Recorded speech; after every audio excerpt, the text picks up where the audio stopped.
Moi, je rebondis sur cette proposition d'amendement, d'abord pour clarifier la position du groupe, et puis au nom du groupe Lille en commun,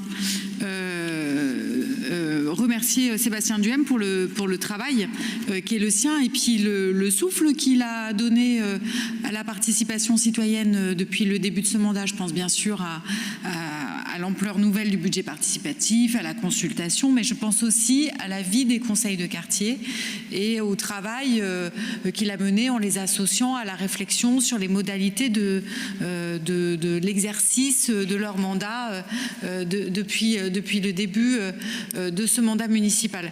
Et je pense aussi et surtout, parce que c'est pas sans lien avec la nouvelle modalité de travail qui est la nôtre, qui est celle des ateliers.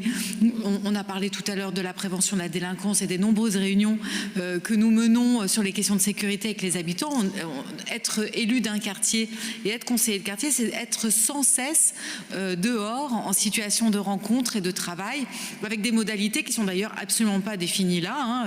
Et on n'a pas besoin d'un texte pour nous les définir, vous le savez. Lorsqu'on va avoir une situation qui est rencontrée positive ou problématique dans un micro-secteur, avec les habitants de ce secteur-là, on va faire 1, 2, 3, 4 réunions, tant que la question n'est pas réglée, ou alors même tant que la question n'est pas transformée en projet transformateur pour transformer un problème en solution tous ensemble. Donc c'est vraiment une dynamique qu'on porte tous et qu'on porte derrière Sébastien dans la délégation qui est la sienne. Et le nouvel outil qu'il a doté, qui est celui des ateliers, est un outil extrêmement intéressant. Aujourd'hui, et ce n'était pas le cas sous le précédent mandat, on a au minimum 2 ateliers par quartier dans la ville par année. Les ateliers, qu'est-ce que c'est? C'est des réunions de travail régulières sur un sujet coporté par un habitant et par un conseiller de quartier minimum, dans lequel l'élu de quartier n'intervient absolument pas sur un sujet. On est donc en permanence un conseil de quartier ouvert, en situation de travail, sur un sujet en particulier qui doit pouvoir aboutir dans l'année. Je le dis pourquoi? Parce que a contrario, les conseillers de quartier ont besoin d'un cadre pour travailler. C'est pas comme s'ils n'étaient pas en situation de travail, dans les ateliers, dans les réunions publiques. On est en permanence en train de parler de sujets tous ensemble avec les habitants qui ne sont pas conseillers de quartier. On a besoin d'un cadre pour travailler. Vous nous parlez de l'argument, il est vrai, on est déjà potentiellement 30 dans un conseil de quartier, même si tout le monde ne vient pas. Alors on en sera plus nombreux avec les commerçants qui sont membres de droit dorénavant et le représentant du Conseil lillois de la jeunesse.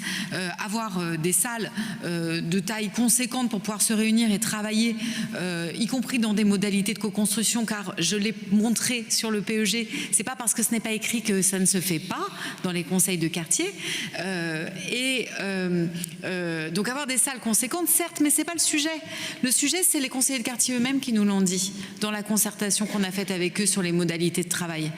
Un conseiller de quartier, il a besoin de cadre pour pouvoir travailler, et l'ouverture au public, l'expérience qui a été la nôtre sous le précédent mandat était une ouverture qui ne permettait pas des conditions de travail sereines, tout simplement parce qu'on n'est pas dans un conseil municipal dans lequel il y a des échanges autour de délibérations qui sont posées avec un public qui observe, écoute, n'a pas le droit de prendre la parole. Dans une salle, dans un conseil de quartier, les modalités sont totalement différentes, et il y avait comme une forme de cadre de travail qui n'était plus possible pour les conseillers de quartier. Donc cette demande, en fait, c'est pas Sébastien Duhem ou le groupe Lille en commun qui l'a porté, c'est bien les conseillers de quartier eux-mêmes qui connaissaient les modalités de travail des conseils de quartier préalables à l'ouverture au public, et qu'on redemandait à pouvoir avoir un bureau pour pouvoir préparer ensemble l'ordre du jour des conseils de quartier, et un cadre de travail qui soit fermé,